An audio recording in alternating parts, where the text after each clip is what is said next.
안녕하세요. 저는 막장 드라마에서나 보던 일들을 겪고서 이혼을 하게 되었네요.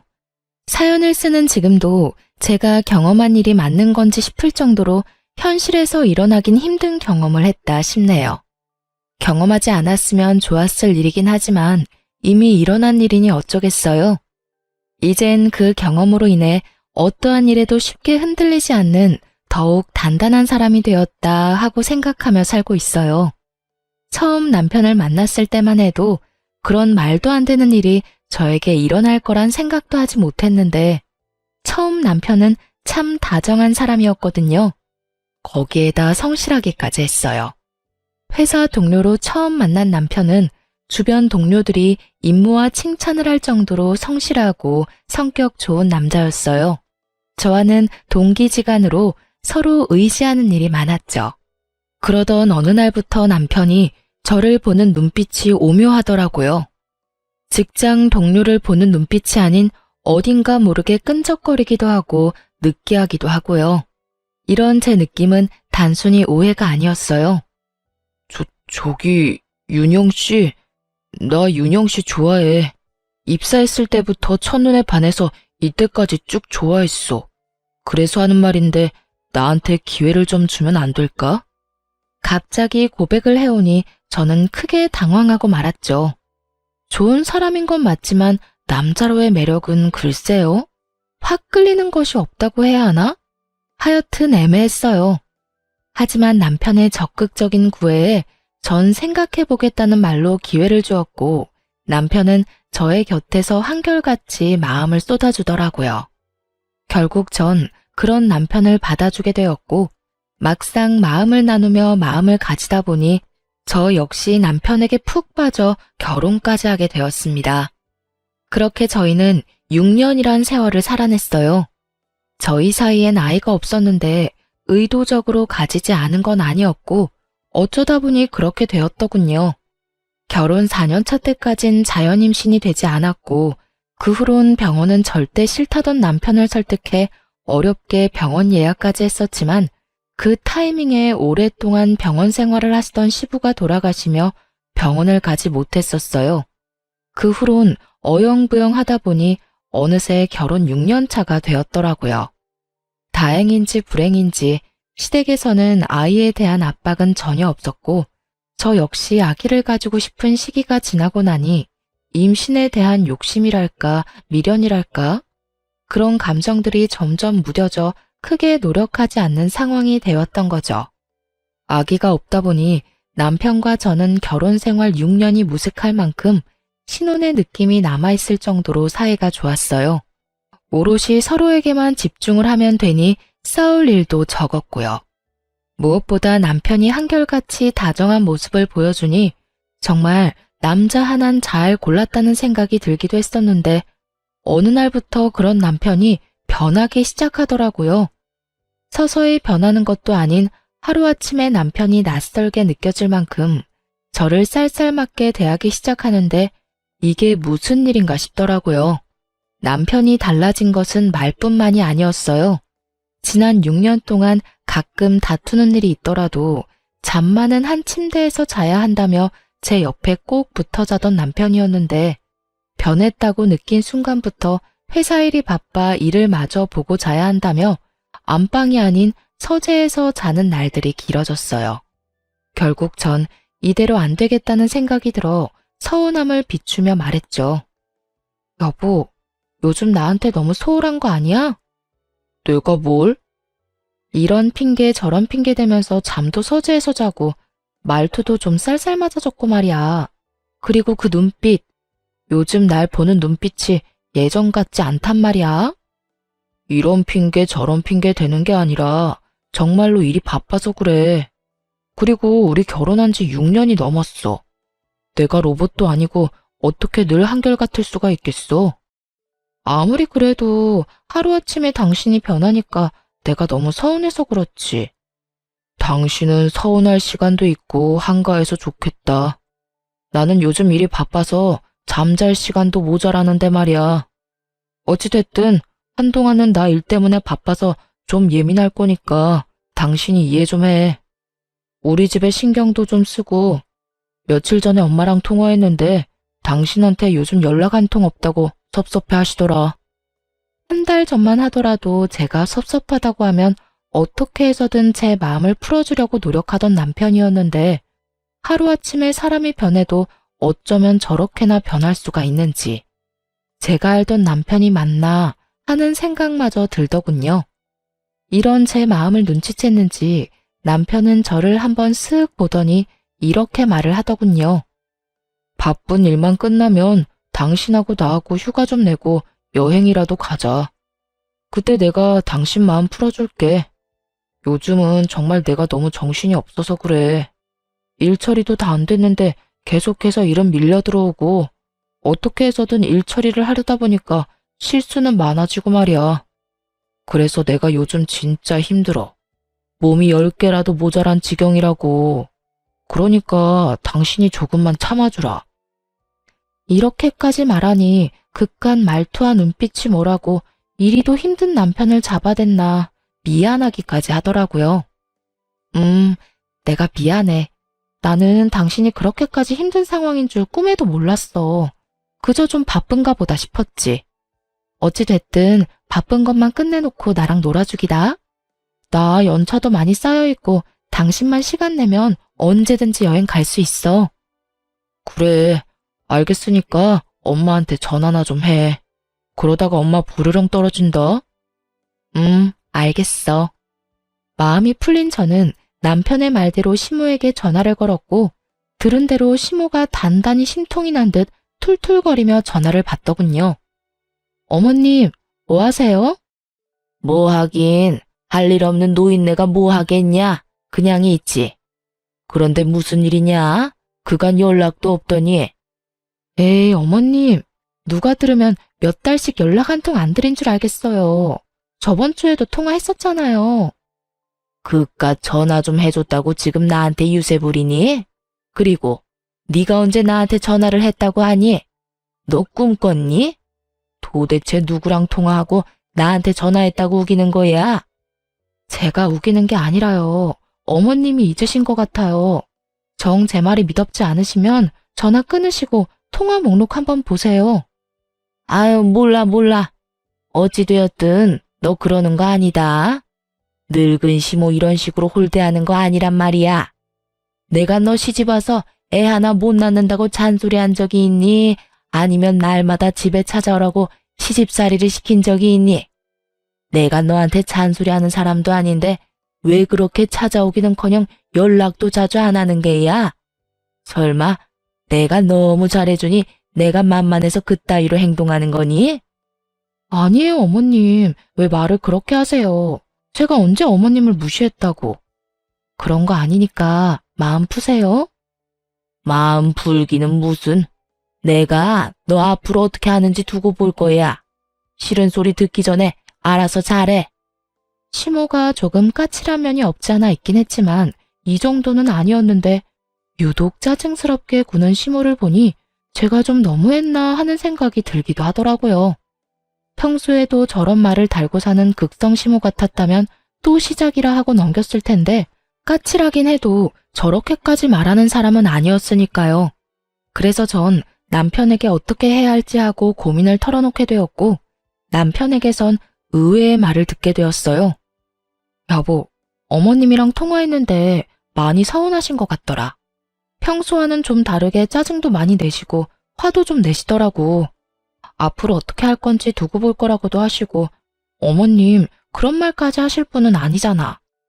그렇긴 하지. 그런데 정말 엄마가 그런 말까지 했다고? 그렇다니까. 그래서 하는 말인데 어떻게 하면 어머님 화가 좀 풀릴까? 주말에 찾아뵐까? 아니, 그거보단 엄마 데리고 병원 좀 가봐야 할 것 같은데. 병원? 병원은 왜? 왜? 사람이 아픈 데가 생기면 안 하던 짓도 하고 예민해지기도 한다잖아. 병원 간 김에 여기저기 검사도 좀 해봐야겠어. 엄마 건강검진 받을 때도 됐으니까. 그래? 알겠어. 그러면 당신은 바빠서 안 될 테고 내가 연차 쓰고 모시고 다녀올게. 아니야, 내가 다녀올게. 겸사겸사 엄마하고 시간도 보내지 뭐. 당신은 이래. 그러면 그럴래? 알겠어, 그럼. 다녀와서 연락해줘. 남편은 걱정이 컸는지 다음날 바로 시모를 데리고 병원에 다녀왔고, 그날 저녁 퇴근을 하고 집으로 가니 남편의 얼굴이 좋지 않더라고요. 여보, 어머님 어디 안 좋으셔? 많이 편찮으시대? 그게 치매 초기 증상이 보이는가 봐. 아직 치매는 아닌데 그런 증상이 보이긴 한다고 하더라고. 거기에다 몸도 전체적으로 많이 쇠약해지셨다네. 나이가 있으시니까 어쩔 수 없긴 하지만 마음이 좋지 않아.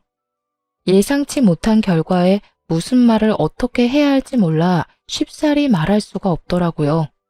저와 남편은 아무 말도 쉽사리 할 수가 없었고 한참을 고민하던 남편이 어렵게 이야기를 꺼내더군요. 저기 여보, 나 우리 엄마 우리 집에서 모시고 싶어. 당신한텐 이런 말 너무 미안하긴 한데 몸도 정신도 아픈 엄마 혼자 두는 게 마음이 편치 않아. 혹시라도 저렇게 혼자 지내다가 큰일이라도 나면 그 죄책감에 나 못 살 것만 같아. 이대로는 일도 손에 안 잡히고 말이야. 오늘도 병원에서 결과 듣고 혼자 엄마 집에 엄마 모셔다 드리고 오는데 마음이 너무 안 좋았어. 이런 식으로 시모를 갑자기 모시고 살게 될 거라곤 상상도 못 해본지라 어떻게 해야 할지 모르겠더군요. 어떤 말도 쉽사리 꺼내지 못하고 있는데 문득 이런 생각이 들더라고요. 만약 우리 엄마가 이런 상황이라면 나는 어떻게 했을까 하고요. 그렇게 생각하니 쉽게 결정이 섰어요. 그래, 그렇게 하자. 다른 사람도 아니고 당신 어머니인데 그렇게 해야지. 당신 말대로 어머님 혼자 계시다 혹여나 큰일이라도 나면 나 역시 많이 후회할 것 같아. 그러니까 우리 후회하지 않게 어머님 잘 모셔보자. 정말이야? 고마워 여보. 내가 더 노력하고 잘할게. 그렇게 저흰 시모를 모시기로 했고 일주일 뒤 남편이 시모를 모시고 오게 되었습니다. 막상 함께 살게 되니 시모의 상태는 제 우려보다 꽤 괜찮더군요. 치매라는 단어가 나와 걱정이 컸었는데 치매 확정이 아니라 초기 증상이 조금씩 보이는 우려되는 상황일 뿐이라 시모는 평소의 모습과 별반 다를 것이 없었어요. 단지 가끔 아이처럼 떼를 부리며 짜증을 내는 일이 종종 있었는데 특히 제가 출근하는 것에 히스테리를 부리곤 하더군요. 처음엔 일주일에 한 번 정도였던 히스테리가 점점 잦아졌고 상황이 그렇게 되자 남편과 상의한 끝에 결국 전 일을 잠시 쉬게 되었습니다.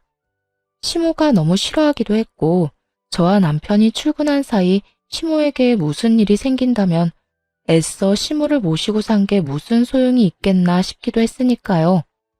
그렇게 전 시모와 보내는 시간이 더욱 많아졌고 출근도 하지 않고 가까이에서 지켜본 시모의 상태는 병원에서 진단받은 것보다 더욱 심각해 보이더군요. 아가, 너 밥 안 주니? 어머님, 아직 11시도 안 됐는데요. 시장하세요. 11시면 밥 먹으면 안 된다는 법이라도 있니? 아니, 그런 게 아니라 아침 드신 지 얼마 안 되셔서. 아니에요. 금방 차려드릴게요. 귀찮으면 귀찮다고 해. 그런 식으로 사람 이상하게 몰아가지 말고. 이런 식의 짜증은 기본이었고 어쩔 땐 물건을 내팽겨치며 소리를 지르기도 했죠. 어떤 날엔 저를 멍하니 보며 도무지 알아들을 수도 없는 말을 중얼거리기도 했고요. 아무래도 전 시모의 증세가 심상치 않다고 느꼈고 그랬기에 남편에게 병원에 다시 가보길 권했어요. 남편은 제 말대로 바로 다음날 시모를 데리고 병원에 다녀왔지만 더 나빠지진 않았다고 하더군요. 증세가 보이는 것뿐이지 큰 충격을 주지 않고 관리만 잘해준다면 괜찮을 거라고요. 하지만 이런 결과와는 달리 시모의 이상 행동은 점점 더 심해져만 갔습니다. 너 왜 날 치매 환자로 몰아가는 거야? 내 아들 말 못 들었니? 난 치매 환자가 아니란 말이다. 아니 어머님, 제가 언제 그런 식으로 어머님을 대했다고 그러세요. 전 그저 화장실을 자주 가시길래 어디 불편하신가 싶어서 여쭤본 것뿐이에요. 탈이라도 나셨으면 약이라도 챙겨드리려고요. 화장실에 왜 가겠어? 그리고 자주 갈 수도 있는 거지. 뭘 하나부터 열까지 다 따지고 들어. 전 걱정이 돼서 그랬어요. 기분 나쁘셨으면 죄송해요. 내가 네 생각을 모를 줄 알아? 멀쩡한 사람 치매 환자로 몰아서 요양원이라도 넣으려고 그러는 거. 꿈도 꾸지 마라. 나 아직 멀쩡해. 정말 전 걱정이 돼서 그런 것인데 제 호의까지 이런 식으로 받아들이니 한마디 한마디가 조심스러워지기까지 하더라고요. 거기에다 절 더 미치고 팔짝 뛰게 했던 것은 갑자기 돌변하는 시모의 태도였어요. 조금 전까진 웃으며 저와 대화를 나누다가도 갑자기 돌변해 이년저년하며 욕을 해대니 정말 웃고 있어도 살얼음판을 걷는 기분까지 들더군요. 그러는 와중에 이런 명령도 하더군요. 예, 나 다리에 힘이 없어서 안 되겠다. 오늘부턴 내 목욕도 좀 시켜주거라. 너 이런 거 하려고 회사도 그만두고 쉬는 거 아니니? 그러니까 잔말 말고 오늘부터 나 씻을 때 너도 따라와 들어와서 씻겨다오.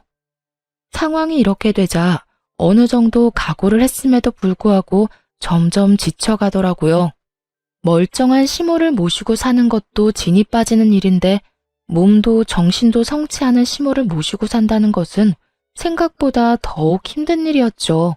이런 시모보다 저를 더 힘들게 했던 건 다름 아닌 남편이었어요. 왜 여자들은 그렇잖아요. 시댁 일이든 집안일이든 그게 뭐든지 간에 힘든 일이 있을 때 남편의 따뜻한 말 한마디만 해준다면 그것을 위안 삼아 또 힘을 내곤 하잖아요. 하지만 남편은 고생하는 저를 보며 따뜻한 말 한마디를 하기는커녕 저와 눈만 마주쳤다 하면 짜증을 내는 것은 일쑤였고 집안일조차 하나도 돕지 않더군요. 퇴근하고 돌아온 남편이 하는 것이라곤 그저 먹고 씻고 자는 것뿐이었어요. 여보, 정말 해도 해도 너무한 거 아니야? 회사 일로 힘들고 예민한 거 나도 잘 알아.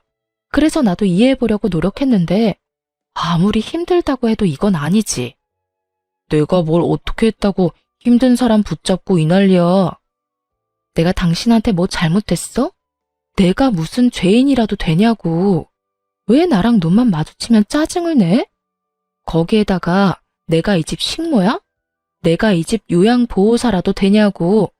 하루 종일 어머님 쫓아다니면서 뒤치다꺼리 한다고 힘들어 죽겠는데 당신은 퇴근하면 차려준 밥 먹고 씻고 자기 바쁘고. 이게 뭐야? 왜 나만 다 희생하면서 살아야 하냐고. 그러면 나보고 어쩌라고. 나도 회사 그만두고 집에 당신이랑 엄마랑 옹기종기 붙어 앉아서 하루 종일 손가락 빨면서 그냥 그러고 살아? 그걸 원하는 거야? 그런 말이 아니잖아. 적어도 말 한마디, 행동 한 번이라도 따뜻하게 해달라는 말이야. 그건 내가 말했잖아. 나도 회사 일이 바빠서 예민하다고. 그래서 이해 좀 해달라고 말이야. 따뜻한 말 한마디 하는데 돈이 들어? 아니면 시간이 몇 시간씩 걸려? 그런 것도 아니잖아. 내가 원하는 건 오늘 하루도 수고했다, 고생했다. 고작 이런 것들인데 그런 것들도 못 해주는 거야? 예민하면 그런 말도 못 하는 거야, 당신은? 내가 이런 취급이나 받으려고 회사도 그만두고 어머님까지 모시는 줄 알아? 적어도 나한테 미안하고 고마운 마음 정도는 있어야 하는 거 아니야? 이런 식으로 사람 몰아붙일 거였으면 오신다고 하지 말지 그랬어. 착한 며느리인 척, 마음 넓은 척 하면서 엄마 모신다고 할 때는 언제고 이제 와서 공치사라도 늘어놓고 싶은 거야? 그런 거야? 그런 말이 아니잖아. 그저 나도 밖에서 일하는 것만큼 힘들다고 이야기하는 거라고. 그 힘듦 속엔 당신의 무관심이 크다고 말하는 거고. 그렇게 힘들면 엄마 나가라고 해. 나한테 와서 관심이 부족하다면서 잔소리하지 말고. 도저히 말이 통하지 않더군요. 상황을 해결해 보려는 노력은커녕 싸우려고 작정한 사람처럼 보이기까지 했으니까요. 더 말해봤자 싸움만 커질 것 같아 제가 먼저 자리를 피해 거실로 나와버렸고 거실엔 저희 이야기를 다 들었는지 시모가 저를 노려보더라고요. 어머님, 다 들으셨어요? 다 들으라고 그렇게 고래고래 소리를 질러댄 거 아니니? 내가 힘들게 하면 얼마나 힘들게 했다고 내 아들을 쥐잡듯이 잡아대는 거야? 네가 뭔데 내 아들한테 감히 그딴 소리를 짓거려대는 거냐고. 어머님, 전 그게 아니라요. 그저 그이한테 좀 섭섭해서 그랬어요. 섭섭? 네가 섭섭할 게 뭐가 있다고? 아무것도 하는 것도 없으면서 넓은 집에서 남편이 벌어다 주는 돈으로 편하게 살면서 뭐가 섭섭한 게 있냐고. 아주 호강이 늘어지셔서 시간이 남아 도는가 보지? 그러니 쓸데없는 걸로 남편 드잡이나 하고 있지. 아무것도 하는 게 없다뇨. 밥이고 청소, 빨래까지 누가 다 하는데요. 그것뿐인가요? 하루 종일 어머님 쫓아다니면서 뒷바라지는 또 누가 하는데요. 어머님께서 그런 식으로 말하면 안 되죠. 뭐? 내 인연이? 시모는 막을 새도 없이 저에게 다가와 제 뺨을 때려버렸고 때마침 나온 남편이 그 광경을 보곤 급히 시모를 데리고 방으로 들어가 버리더군요. 상황이 그렇게 되자 남편 미운 것은 물론이었고 살면서 상상하지도 않았던 이혼까지 하고 싶은 심정이었어요. 제가 시모에게 뺨까지 맞은 것을 뻔히 알면서도 남편은 아무 말도 없었고 오히려 저를 피한다는 느낌마저 들기 시작하더군요. 시모의 행패는 점점 더 도를 넘어서고 있었고 전 마음을 다잡아보려 참 무던히도 노력했습니다. 다른 것도 아닌 시모가 많이 아프니 저런 것이라고 생각하면서요. 그 당시 전 아픈 사람을 버리고 이혼하는 것은 아니라는 생각이 강했고 그때까진 남편 역시 이 상황이 힘들어 예민한 거라 그리 믿고 저 자신을 위로했던 것 같아요. 그것이 얼마나 바보 같은 자기 세뇌였다는 것을 알게 된 건 얼마 지나지 않은 어느 날이었어요. 그때쯤엔 제가 남편에게 시모에 대해서 하소연이라도 하면 남편은 앵무새처럼 이런 말만 반복하고 있었어요. 엄마가 아파서 그래. 치매라잖아. 그 정도는 우리가 이해해줘야지. 그리고 치매 환자가 그 정도면 양호한 편 아니야? 드라마에서 보면 벽에 똥칠도 하고 그러더라. 그런 거에 비하면 우리 엄마는 양반이지. 그러니까 이왕 병시중 하기로 한 거 당신이 좀 더 마음 넓게 쓰고 이해 좀 해. 이해하라는 것도 한두 번이지. 시모는 매번 몸이 아프고 치매 환자라는 이유로 골탕 먹이려고 환장한 사람처럼 매번 다른 방법으로 저를 괴롭히잖아요. 그런 저에게 돌아오는 말은 그저 네가 좀 이해해라. 정말 그날은 참을 수가 없더라고요. 그놈의 이해! 내가 언제까지 이해만 해야 하는데? 당신도 봤으니까 알 것 아니야. 아무리 어머님이 아프다고 해도 이건 너무하잖아. 아니, 그런 어머님보다 당신이 더 너무한다는 생각은 안 해봤어? 내가 그렇게 힘든 거 뻔히 알면 당신이라도 날 도와야지. 어떻게 매번 이해하라는 말만 할 수가 있어? 당신이 한번 당해봐. 이해하라는 말이 나오는가? 그간 서러웠던 감정이 한 번에 복받쳐 오른 저는 그대로 집을 나가버렸고 동네 한 바퀴를 돌며 마음을 정리했어요. 나는 할 만큼 했다. 이대로는 더는 안 되겠다고요. 시모보다도 남편에 대한 실망이 더 컸던 터라 우리 사이엔 이혼밖에 다른 해결책은 없다고요. 그렇게 생각을 정리한 뒤 집으로 돌아갔고 집으로 들어가니 거실에 아무도 없더라고요. 신발은 있는데 사람은 없고 다들 어디에 있나 싶어 방으로 걸음을 옮기던 그때였어요. 시모의 방에서 깔깔거리는 웃음소리와 함께 말소리가 들려오더라고요. 얼마나 신이 나셨는지 제가 들어온 것도 모르고 한껏 들떠서 대화를 나누고 있더군요. 엄마, 무슨 연기를 그렇게 잘해? 난 엄마가 연기한다는 걸 다 알고 보는데도 가끔 엄마가 진짜 치매인가 싶다니까. 이 엄마가 못하는 게 있는 줄 알아? 마음만 먹으면 그깟 치매 연기쯤이야 누워서 떡 먹기지. 그나저나 수정이도 한계인 것 같지? 조만간 못 견디겠으니까 이혼하자고 할 것 같아. 다 엄마 덕분이야. 고마워. 고마우면 재혼해서도 엄마한테 잘해. 알겠어? 그럼. 그렇지 않아도 혜미가 엄마가 여러모로 고생 많이 한다고 결혼하고 나면 엄마한테 진짜 잘할 거라고 했어. 혜미는 얼굴도 예쁜 것이 말까지 어쩜 그렇게 예쁘게 하니? 거기에다 능력까지 좋다며? 그 혜미가 사는 아파트도 자기 명이라고 했나? 아파트만 있는 줄 알아? 혜미 걔 부모님 돌아가시면서 남겨준 유산도 많고 건물도 있다고 하더라니까.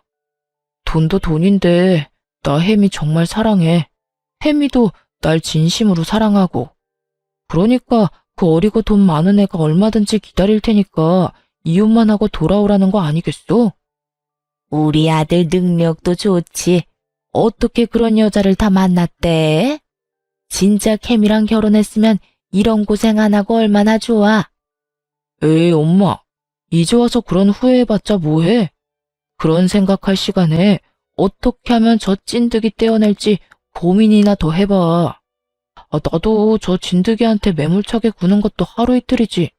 이제 왜 그렇게 모질게 대하냐는 말에 변명거리도 생각이 안 난다고. 나라고 다른 줄 아니?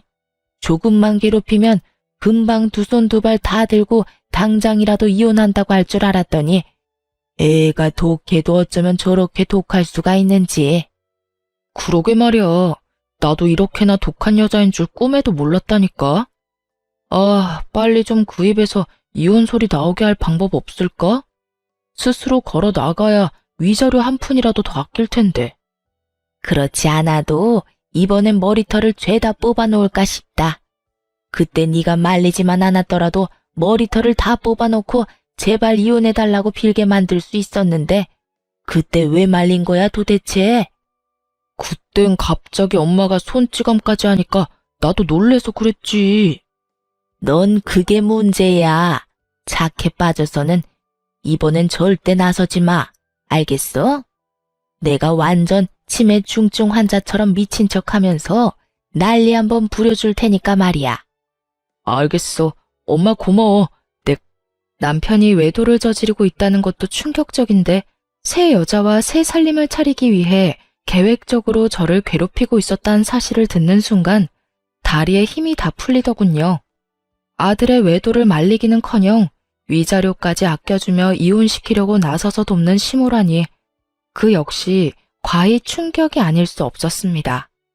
제가 충격에 빠진 사이에도 두 사람의 웃음소리는 끊기지 않았고 전 그런 두 사람이 저의 존재를 눈치채기 전 재빨리 다시 밖으로 나와버렸어요. 밖으로 나와 하염없이 걸으며 아무리 생각해도 하늘이 도왔다는 생각을 지울 수 없더군요. 그렇지 않고서야 이혼을 마음먹은 타이밍에 남편의 추악한 계획을 낱낱이 다 알 수나 있었겠어요?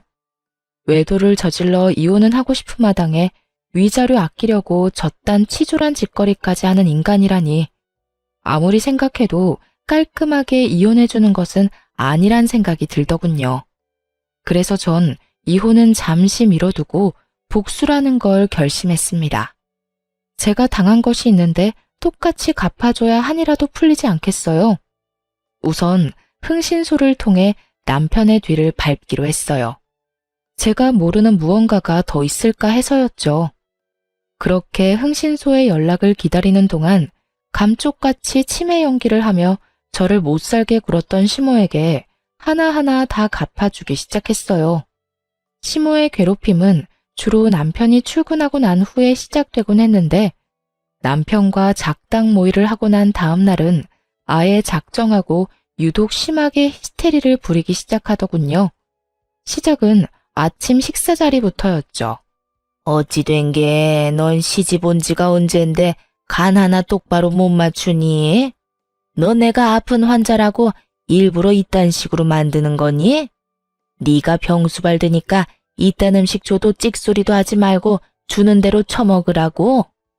평소 같았으면 저 말에 혈압이 올랐을 테지만 뒤 꿍꿍이를 알고서 보니 진상 손님 같은 시모가 어쩔 땐 귀여워 보이기까지 하더군요.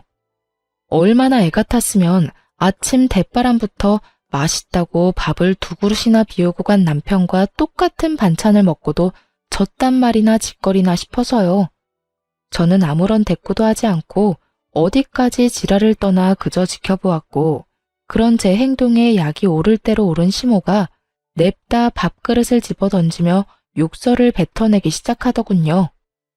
이 년이 지금 나를 무시해?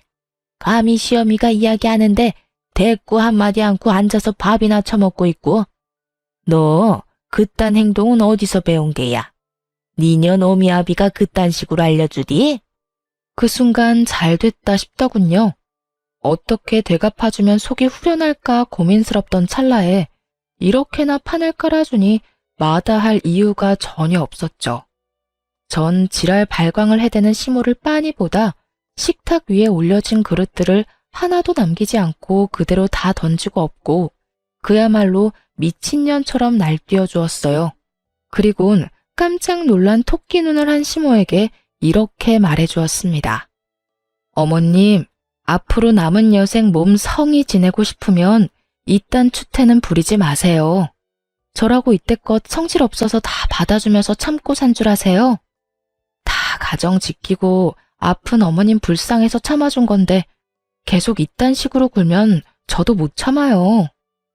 너, 이젠 협박까지 하니? 너 내가 가만둘지 알아? 우리 아들이 널 가만둘지 알아? 내가 우리 아들한테 다 말해줄 거야. 너 이 집에서 내쫓고 말 거라고.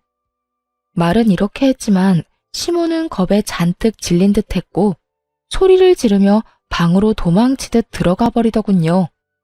시모가 방으로 들어간 후 얼마나 지났을까요? 출근한다며 나간 남편놈이 회사까지 내팽개치고 집으로 뛰어들어오더군요. 한눈에 봐도 잔뜩 화가 난 얼굴을 하고서요. 당신 미쳤어? 엄마가 음식이 입맛에 안 맞아 투정 좀 부릴 수도 있는 거지. 아무리 그렇다고 며느리가 밥상을 엎는다는 게 말이나 돼? 그것도 아픈 시어머니를 상대로.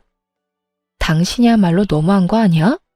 어머님한테 무슨 말을 어떻게 들었는지 모르겠는데 당신이 방금 말한 것처럼 어머님 지금 아프셔. 몸도 아프시지만 정신도 아프시다고. 그런데 그런 어머님이 하는 말을 고지곳대로 듣고 믿는 거야? 치매 환자 말은 알아서 걸러들어야 하는 거 아니냐고. 그렇게 치매 환자라는 것을 강요하던 남편은 막상 제가 치매 환자라는 걸 내세우며 맞서자 크게 반박할 말이 떠오르지 않았나 봐요. 나오는 대로 짓거리며 어떻게 해서든 저를 이겨먹으려 애쓰더군요. 아무리 치매 환자라고 해도 아예 없는 말을 했겠어. 당신이 무슨 짓을 했으니까 엄마가 전화로 울고불고 했다는 거 아니겠냐고. 여보, 아예 없는 말을 있는 말처럼 하니까 치매 환자라고 하는 거야. 기억이 깜빡깜빡하고 현실인지 꿈인지 구분도 되지 않고. 그런 증상들이 심해지면 치매 전문 요양병원으로 보내기도 하고 말이야. 그래서 하는 말인데 어머님 이제 병원으로 모시자. 요즘 어머님 상태가 점점 더 심해지는 것 같아서 그래. 내가 최선을 다해서 한시도 떨어지지 않으려고 노력하긴 하지만 내가 기계도 아니고 매 순간 어머님만 보고 있을 수는 없잖아.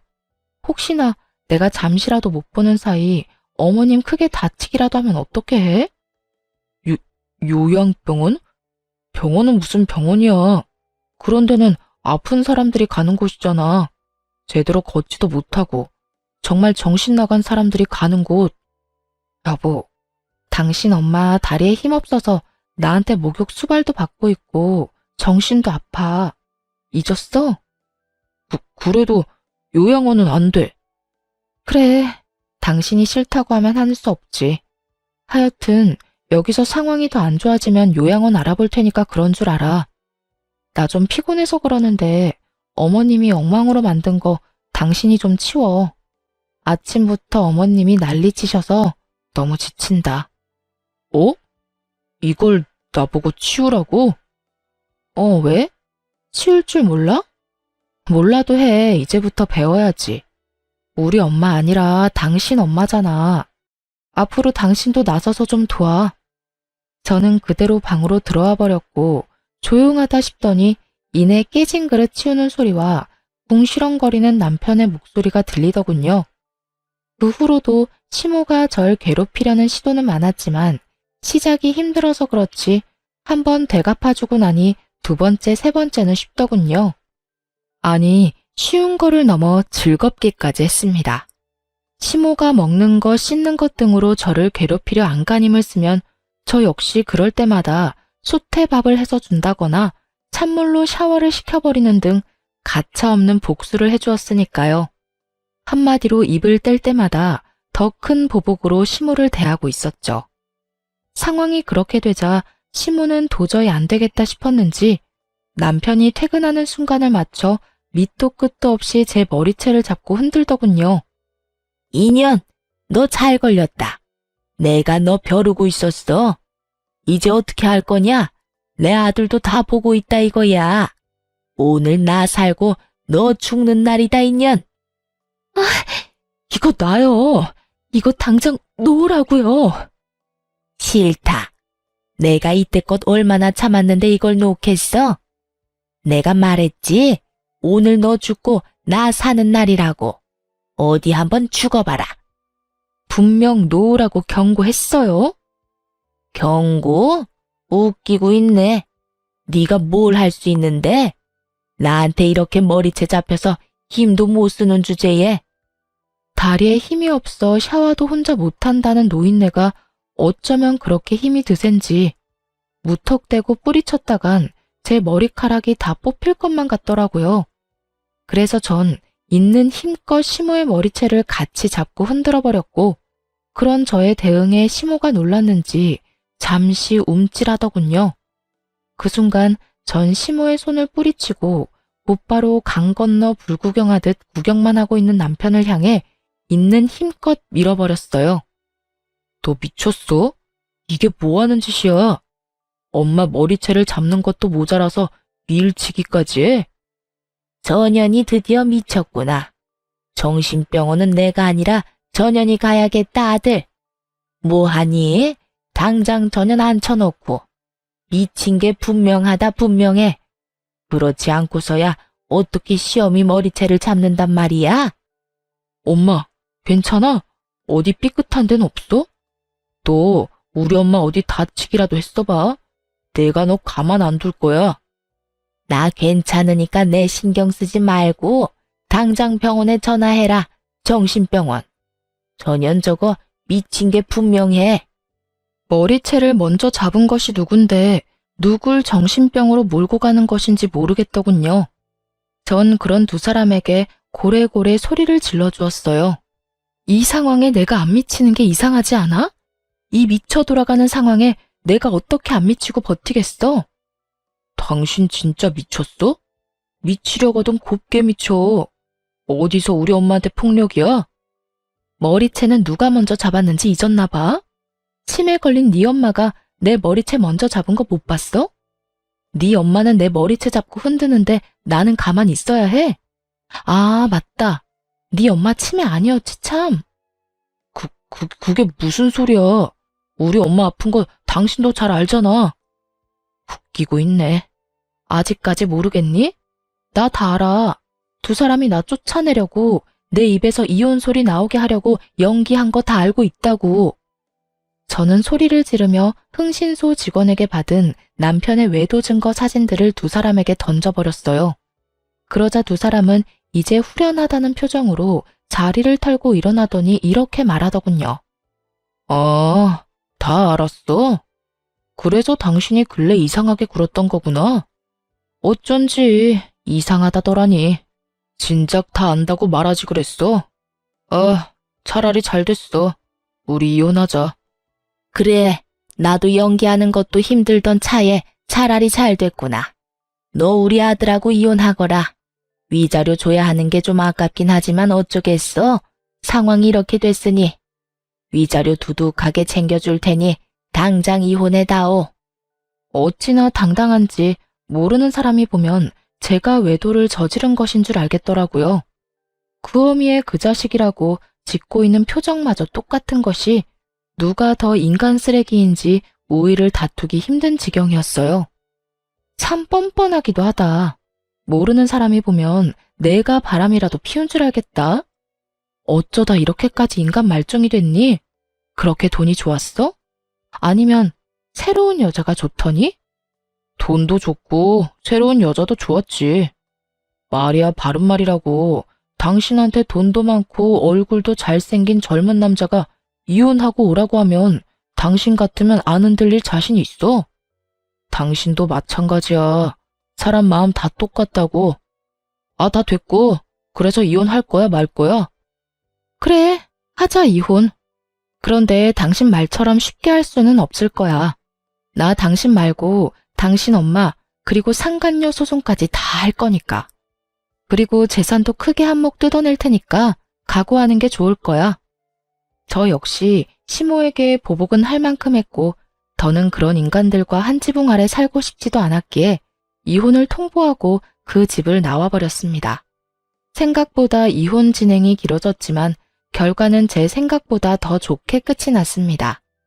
판결이 나던 날 얼마나 후련하던지 법원 앞에서 크게 웃었던 기억이 아직도 생생하네요. 이혼이 끝이냐고요? 그럴 리가요. 그깟 위자료 좀 받았다고 제가 그리도 크게 행복하게 웃었을까 봐요.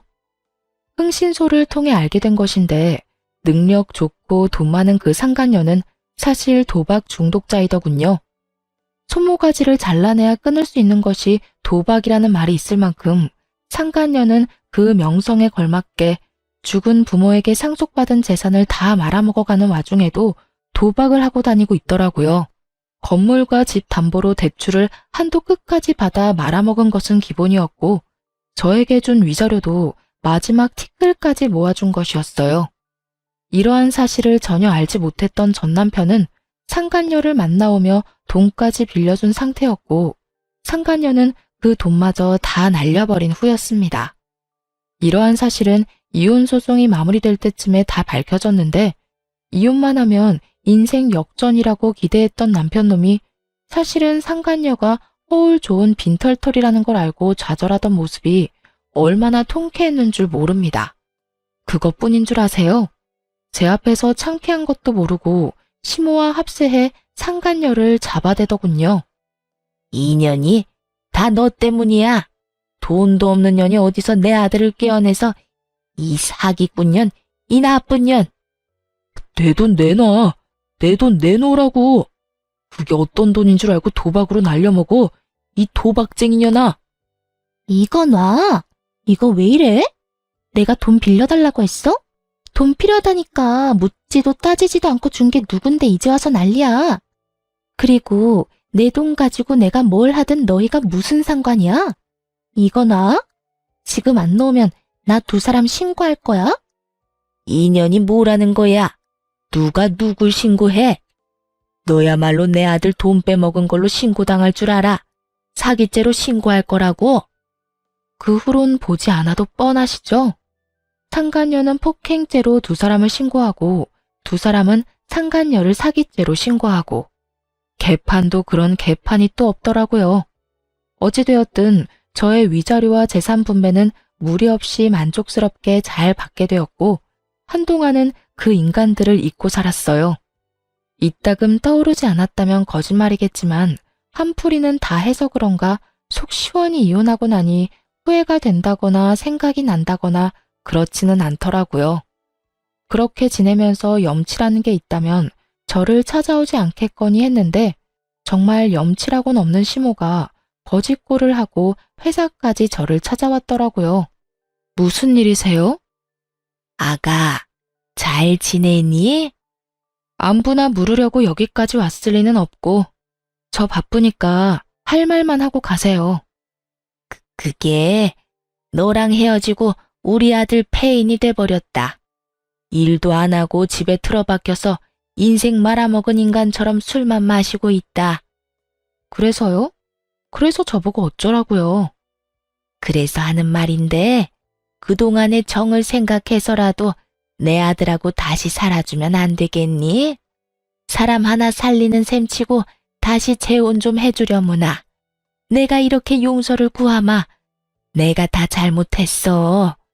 네가 다시 돌아와 주면 우리 아들이 다시 예전 모습으로 돌아와 줄 것 같아서 그래. 그러니까 제발 좀 도와다오. 이러면서 울고 불고 비는데 불쌍하기는커녕 역겹다는 생각만 가득했어요. 아무리 염치가 없어도 그렇지 어떻게 이딴 부탁을 할 수가 있는 것인지 이건 눈물 나는 모성이 아니라 구역질 나는 욕심과 이기심이란 생각밖에 들지 않더군요. 이제 와서 울고불고 매달리면 제가 불쌍하게 여길 거라고 생각했나 본데, 이봐요, 아줌마. 지금 아줌마가 하는 행동 엄청 역겨운 거 알고 있어요? 네가 그렇게 말한다 해도 내가 할 말 없는 거 잘 안다. 그런데 내가 오죽했으면 너한테 와서 이러겠니? 정말 너밖에 없어서 그래. 폐인된 내 아들 다시 인간 구실하게 만들 사람은 아무리 생각해봐도 너밖에 없어서 이런다고. 그러니까 부탁 좀 하마, 응? 아줌마 아프다고 친자식도 안 하는 병수발 다 들던 나한테 아줌마 아들하고 아줌마가 어떻게 했는지 잊었어요? 정말 치매라도 걸린 거야, 뭐야? 나한테 이럴 시간에 병원이나 가보세요. 보아하니 정말 치매라도 찾아온 것 같으니까. 그러지 말고 아가야. 그땐 내가 욕심에 눈이 멀어서 너한테 그런 짓까지 했었지만 지금은 반성도 많이 하고 네 소중함도 깨달았단다. 그러니까 제발 돌아와 주렴. 네가 돌아만 와준다면 네가 나한테 한 만큼 너한테 잘 대해주마. 정말이야. 제발 내 아들 좀 살려다오. 아줌마, 내 말 잘 들어요? 아줌마 아들은 아줌마가 살려내요. 아무 상관도 없는 나한테 와서 이러지 말고. 있을 때 잘하지 이제 와서 구질구질하게 이게 뭐 하는 짓인가 몰라. 한 번만 더 찾아오면 경찰에 신고할 테니 그런 줄 알고 얼른 가세요. 어떤 말을 해도 요지부동이던 시모는 경찰을 부른다는 말이 나오고서야 허겁지겁 돌아가더군요. 경찰이 무섭긴 했는지 그 후론 찾아오는 일도 없었고요. 저는 이혼하고 6개월이 지났을 때 다른 새로운 출발을 위해 다른 지역으로 이사를 했어요. 회사는 아예 사표를 내버렸고요. 요즘은 여기저기 다니며 휴식을 취하고 있습니다. 배신감이 크기도 했고 지치기도 해 새로운 날들을 위해 재충전을 하는 시간을 갖기로 한 것이었죠. 이런 결정을 내리기 전까지 고민이 많기도 하고 걱정도 많았는데 막상 쉬니까 너무 좋은 거 있죠? 무엇보다 여기저기 다니다 보니 마음의 여유도 생기는 것이 역시 잘한 선택이다 싶네요. 결혼을 하게 되며 조금이라도 더 잘 살아보려고 악착같이 아끼고 애쓰며 살았는데 이제 와서 생각해보니 그런 것이 다 무슨 소용인가 싶어요.